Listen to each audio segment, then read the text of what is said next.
Do you think graffiti is a problem, and if yes, why? I do think graffiti is a problem for many reasons. One, I think, oh my God, I'm getting nervous.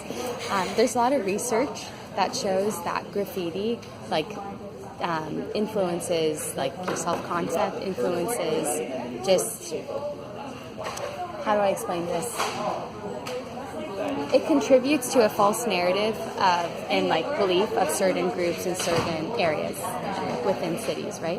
And so when you enter a school or a building that has graffiti, you consciously and subconsciously think someone doesn't value this space, and the space where I'm supposed to learn, the space where I'm supposed to whatever it is. And so that I think definitely influences your motivation and yeah. Okay. Do you think murals improve neighborhoods? Yeah, I do. I think murals are so powerful because they usually represent the current political climate and social movements that are happening. So as murals change, you can really learn a lot about the community and what the community values. All right. In your opinion, do murals stop people from creating graffiti?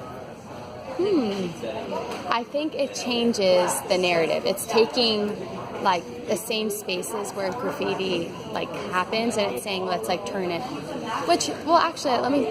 Who's to say graffiti isn't a form of art? Graffiti is, and it's a form of dialogue and a plea for help and attention. But murals, it's that's a different spin on it. And I think murals have a better reputation because it's more accepted, right? Yeah. It's oh, we see it as art, but we don't see graffiti in that way, which I'm not saying it is or isn't, right? I think it's interesting. Why is society accepting of murals but not accepting of graffiti? Good question. What kind of art would you most like to see in your neighborhood? In my neighborhood?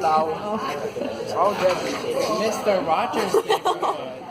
You should watch that. Get out. It's a good show. During the interview. Oh. Okay. I'd like to see more young people just creating artwork. I see a lot of old folks creating art in my neighborhood, which is nice. I'm curious what what the youth have to say. Yeah. Has graffiti ever affected you negatively, personally? I remember the first time I noticed graffiti. What was that? I was riding the train to San Francisco. We were going under the tunnel, and I saw in the tunnel all of this graffiti. I remember just not understanding it, and I remember being told that was bad, and we're in a bad area because of that, right? And what was the question again? If it ever affected you negatively. So I guess in that moment I was oh wow, this is something bad. But as I studied sociology in college and schools and graffiti, particularly in school settings, I actually became really interested in it and wanting to understand what kind of dialogue happens through graffiti, from across, right? One wall and one wall. I don't know. I'm very interested in it. I think it's a powerful form of communication. All right. Thank you very much, Ms. Smith. You're welcome.